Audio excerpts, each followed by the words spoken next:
नमस्कार साथियों, मैं आपका साथी नरेश वीरा और आप देख रहे हैं द खटक। मैं अभी जयपुर के सिंधी कैंप बस स्टैंड में मौजूद हूँ, जहाँ पर कुछ समय पहले एक छोटी बच्ची जो 3 साल की बच्ची थी, उसका अपहरण हो गया था और एक व्यक्ति उनका करीबन एक आधा पौन घंटे से उनका पीछा कर रहा था और एक बच्ची को उठा के लेके गया। और उसकी सूचना जब रोडवेज कर्मचारियों को मिली तो उन्होंने तत्परता दिखाते हुए पुलिस को सूचना दी और आगे की कार्रवाई पुलिस कर रही है। और हमारे साथ जो रोडवेज के कर्मचारी मौजूद है, उन्होंने जो बच्ची को बचाया है, उनसे हम बातचीत करते हैं।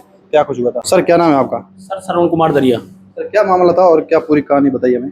कहानी ये थी कि दो महिला यात्री जिनके साथ एक 3 साल की बच्ची थी और उनको बारह जाना था, कोटा 12। उनके पीछे से ही उस 3 साल की बच्ची की रेकी कर रहा था एक करीबन 35 साल का युवक रेकी कर रहा था, जिसमें हमने फुटेज देखा। उसके अनुसार वो आधे घंटे रेकी कर रहा था। वो रेकी हमारे कैमरों के आधार के ऊपर करीबन 9 बजे से रेकी कर रहा था। उनके पीछे पीछे घूम रहा था, आ रहा था, जा रहा था। उसके बाद वो जहां जहां महिलाएं जाती उनके पीछे पीछे वो वाच कर रहा था, रेकी करता जा रहा था। फिर उसके बाद दोनों महिलाओं ने कोटा वाली गाड़ी में टिकट लिया और बस में बैठ गई दोनों महिलाएं। बैठने के बाद कोई सामान दुकान से लाने के लिए नीचे उतरी महिलाएं और बच्ची को बस में छोड़ दिया उन्होंने अकेले। उसी का मौका का फायदा उठा करके वो 3 साल की बच्ची को उठा करके वहां से भाग गया। बच्ची के पास कोई नहीं था जब बस से बच्ची के पास कोई नहीं था, दोनों महिलाओं के अलावा। और उसी समय वो पीछे से मौका पा करके उस बच्ची को उठा करके ले गया। 3 साल की वो बच्ची थी। इसके बाद में दोनों महिलाएं वापस जब बस में चढ़ी तो बच्ची को नहीं पाया तो उन्होंने आकर के रोना पुकारना चीखना शुरू कर दिया। आपको सूचना किसने दी?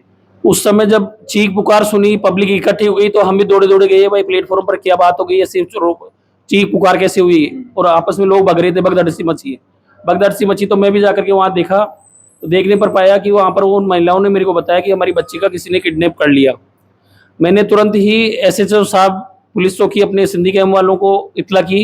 पुलिस ने तुरंत कार्रवाई करते हुए हमारे पास आए और कंट्रोल रूम में उनके सूचना दी और बच्ची की खोजबीन शुरू की।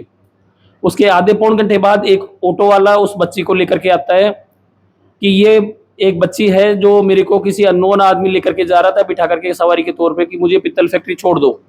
मैंने पूछा ये बच्ची किसकी है?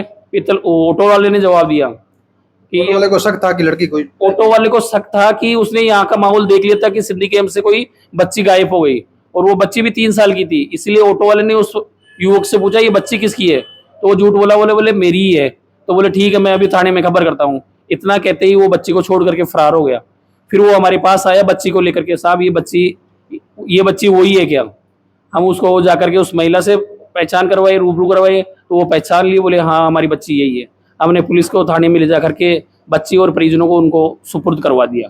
ऐसी घटना आज हुई है या फिर कभी ऐसे अपहरण की घटना पहली बार हुई है। 3 साल की कोई बच्ची को देख करके अपहरण करता है, इतनी जो भी परिजनों के साथ होकर के पूरे मतलब भीड़ भाड़ वाली जगह पर अपहरण करता का इतना हौसला बुलंद हो रहा है कि 3 साल बच्ची को भीड़ भाड़ वाले इलाके से उठा करके लेके जा रहा है।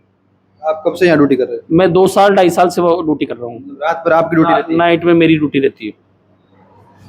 तो इनका कहना है कि जो छोटी बच्ची थी 3 साल की, उसको जो आरोपी लेके जा रहा था, लेकिन ऑटो वाले को थोड़ी भनक लगी कि कोई लड़की गायब हुई है और उसे शक होने पर उस युवक को पूछा तो युवक ने बताया कि ये मेरी बच्ची है। तो उसने बोला ऑटो वाले ने कि मैं पुलिस को सूचना करता हूँ।